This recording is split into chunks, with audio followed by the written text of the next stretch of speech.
Assalamualaikum warahmatullahi wabarakatuh.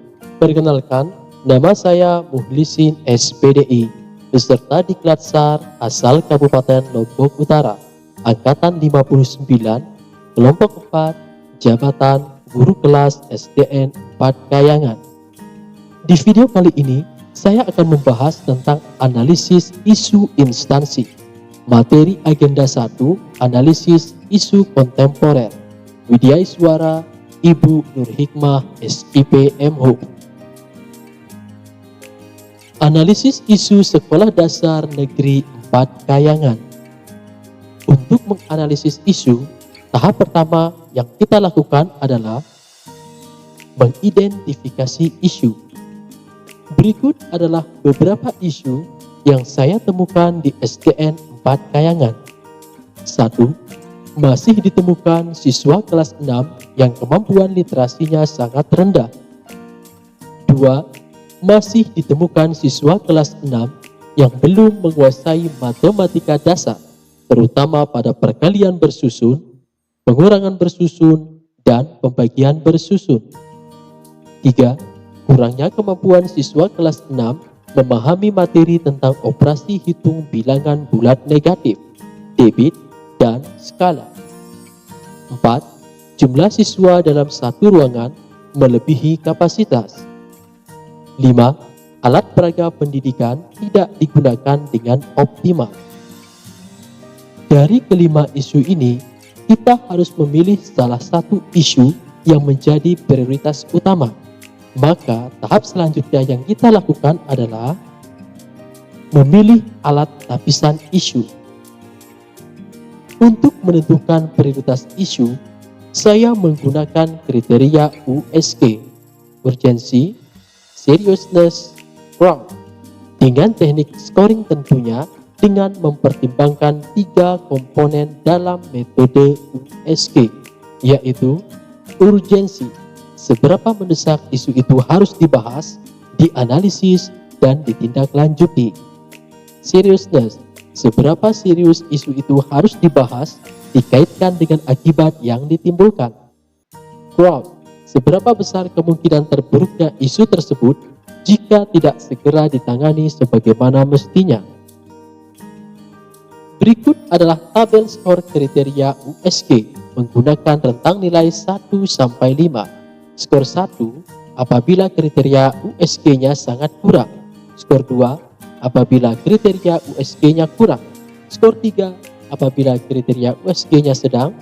Skor 4 apabila kriteria USG-nya kuat. Skor 5 apabila kriteria USG-nya sangat kuat. Setelah memilih alat tapis, tahap selanjutnya yang kita lakukan adalah menilai kualitas isu. Untuk menilai kualitas isu dengan kriteria USG, dapat Anda lihat pada tabel berikut. Untuk isu nomor 1, nilai yang diperoleh adalah kriteria urgent poinnya 5, kriteria seriousness poinnya 5, kriteria growth poinnya 4, sehingga jumlah skornya adalah 14. Untuk isu nomor 2, nilai yang diperoleh adalah kriteria urgent mendapatkan poin 5, seriousness mendapatkan poin 5, growth mendapatkan poin 5, sehingga jumlah skornya adalah 15. Poin ketiga, keempat, kelima Anda bisa lihat pada tabel. Dari jumlah skor, maka poin nomor 2 mendapatkan skor tertinggi, yaitu 15, sehingga poin nomor 2 dipilih menjadi prioritas utama isu. Isu yang terpilih dan alasannya sesuai kriteria USG. Masih ditemukan siswa kelas 6 yang belum menguasai matematika dasar, terutama pada perkalian bersusun, pengurangan bersusun, dan pembagian bersusun. Alasannya adalah dari segi urgensi, hal ini mendesak karena siswa sudah di tingkat akhir dan akan segera lulus.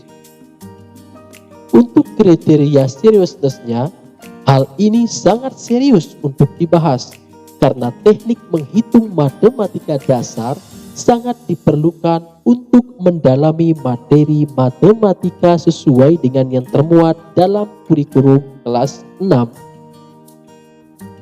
Untuk kriteria growth, jika hal ini dibiarkan, maka dampak yang ditimbulkan sangat buruk bagi sekolah dan guru.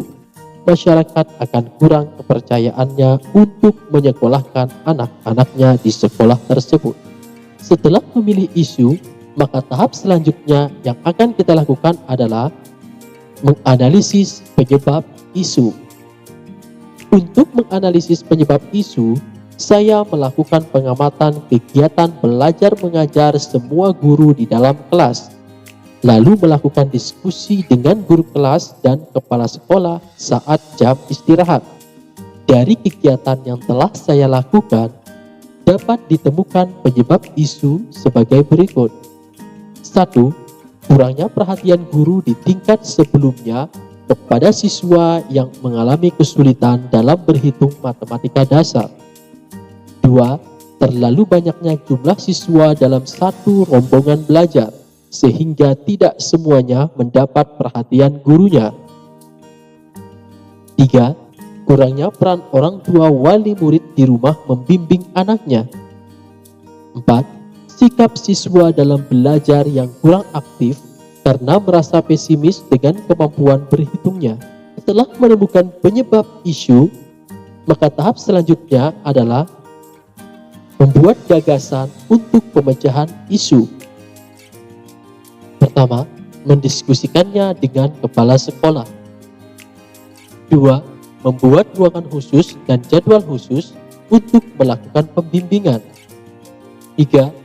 Fokus mengajarkan perkalian, pembagian, dan penjumlahan bersusun setiap hari sampai mereka benar-benar menguasai. Setelah itu, siswa tersebut akan dikembalikan ke ruang kelasnya. 4. Membuatkan media menarik baik berupa visual maupun audio visual. Demikianlah video saya tentang analisis isu instansi. Sekian dan terima kasih. Assalamualaikum warahmatullahi wabarakatuh.